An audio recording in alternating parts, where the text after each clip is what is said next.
أعوذ بالله من الشيطان الرجيم.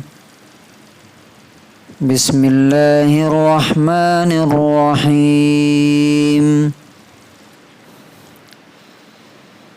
كتب عليكم إذا حضر أحدكم الموت إن ترك خيرا الوصية للوالدين والأقربين بالمعروف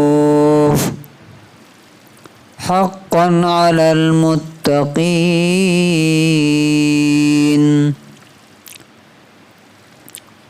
سورہ نمبر 2 آیت نمبر 180. تم پر فرض کیا گیا ہے کہ جب تم میں سے کسی کی موت کا وقت آ جائے،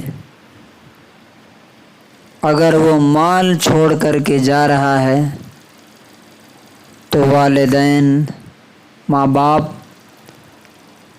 اور قریبی رشتہ داروں کے لیے معروف یعنی اچھے طریقے سے وصیت کر جائے. یہ حق اور فرض ہے ان لوگوں پر جو اللہ تبارک و تعالیٰ سے ڈرتے ہیں.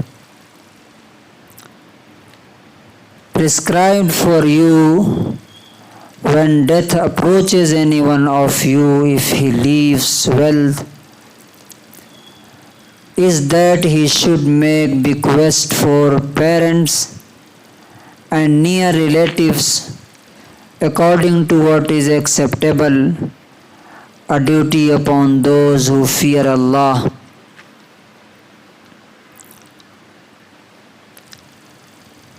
اس سے پیچھے زندگی کی بات ہوئی تھی کہ قصاص میں تمہارے لیے زندگی ہے، بدلہ لینے میں،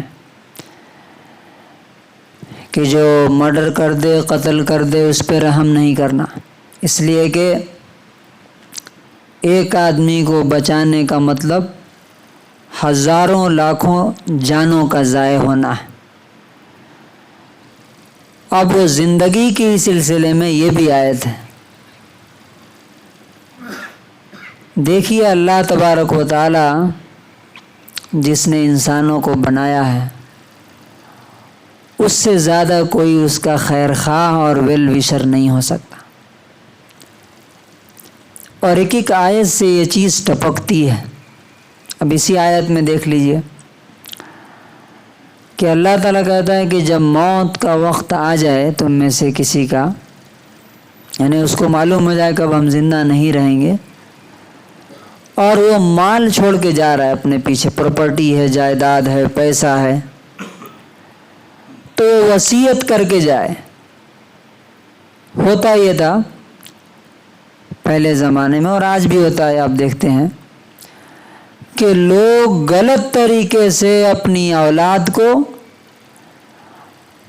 اپنے رشتہ داروں کو اور اولادوں میں بھی کبھی کبھی ظلم کر کے کسی کو زیادہ کسی کو کم دے دیتے ہیں، اور وہ سمجھتے ہیں کہ یہ تو میرا حق ہے. نہیں، یہ ظلم ہے. مثلا بیٹی کو محروم کر دیا، بیٹے کے نام سارا رجسٹر کر دیا، یا بیٹی کو جو ہے کم ویلیو کی چیزیں دے دی اور بیٹے کو زیادہ سے زیادہ دے دیا، کسی کو دے دیا، کسی کو کچھ بھی نہیں دیا. اور خاص طور سے جب ماں باپ ناراض ہوتے ہیں کسی بچے سے تو اس کا حق بالکل ہی ختم کر دیتے ہیں. کسی کو زیادہ چاہتے ہیں تو اس کو زیادہ لکھ دیتے ہیں. تو اللہ تبارک و تعالیٰ نے اس میں کہا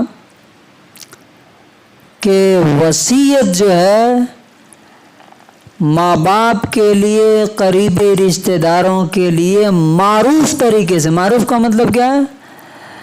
جو نیکی کی حد کے اندر ہو، جس میں ناانصافی اور ظلم نہ ہو، کسی کا حق نہ مارا جا رہا، کسی کو محروم نہ کیا جا رہا. اور فرمایا یہ ان لوگوں پر فرض ہے جو اللہ رب العزت سے ڈرتے ہیں. اب اس آیت سے پہلی چیز جو سمجھ میں آتی ہے وہ وصیت ہے. ہم لوگ کیا کرتے ہیں، عام طور سے لوگ اس کے بارے میں سمجھتے نہیں. بس ایسے ہی غفلت کی زندگی، اچانک موت آئی، مال کسی دوسرے کا ہو گیا، پوری زندگی کما کے سارا چھوڑ کے چلے گئے. اب اولاد کیا کرے گی کیا نہیں، کوئی وہ نہیں. تو پہلا جو لیسن ملتا ہے وہ یہ ہے کہ انسان 1/3 میں کم سے کم وصیت کر جائے. سب سے پہلے کس کو دیکھنا ہے کہ ہمارے رشتہ داروں میں کون ایسا آدمی ہے جو ہماری وراثت کا مستحق نہیں ہے لیکن وہ مجبور ہے. وہ یتیم ہو سکتا ہے، وہ غریب ہو سکتا ہے، وہ معذور ہو سکتا ہے، کچھ بھی ہو سکتا ہے، وہ زیادہ اولاد والا ہو سکتا ہے. تو اس کے لیے 1/3 اپنے مال میں وصیت کر کے جائے تاکہ اس کے مرنے کے بعد جو ہے اس کو نیکی ملتی رہے. یا کوئی صدقہ جاریہ کر کے چلا جائے. ساری کی ساری دولت اولاد کے لیے چھوڑ کے چلے جاتے ہیں، وہ اولاد باپ کو یاد بھی نہیں کرتی کبھی، اس کو خود مسجد میں آنے کی توفیق نہیں ہوتی، وہ آپ کے لیے کیا دعا کرے گی. اس لیے اللہ تبارک و تعالیٰ کہتا ہے کہ وصیت کرو، پہلی چیز. دوسرا سبق یہ ملتا ہے اس سے کہ یہ جو آیت ہے نا للوالدین والاقربین، جب میراث کی آیت اتری تو اب یہ چیز منع کر دی گئی کہ آپ کی مال کا جو وارث جو لوگ بھی ہیں ان کے حق میں وصیت نہیں کر سکتے. اب مثال کے طور پہ میں اپنے بیٹے کے بارے میں وصیت نہیں کر سکتا ہوں، بیٹی کے بارے میں، اس لیے کہ آلریڈی اللہ تعالیٰ نے ان کے بارے میں بتا دیا ہے قرآن میں کہ 1 حصہ بیٹی کو ملے گا، 2 حصہ بیٹے کو ملے گا. تو اب اپنے مال میں سے ان لوگوں کے لیے وصیت کرنا ہے جو آپ کے مال کے حقدار نہیں ہوں گے آپ کے مرنے کے بعد. اور تیسری چیز یہ ہے کہ 1/3 سے زیادہ میں وصیت نہیں کر سکتے، زیادہ سے زیادہ 1/3 کر سکتے ہیں. اور آخری بات اللہ تعالیٰ نے یہ کہی کہ حقاً علی المتقین، یہ چیز حق ہے، فرض ہے. یہ اس زمانے میں تھا جب یہ آیت پہلے اتری تھی، میراث سے پہلے.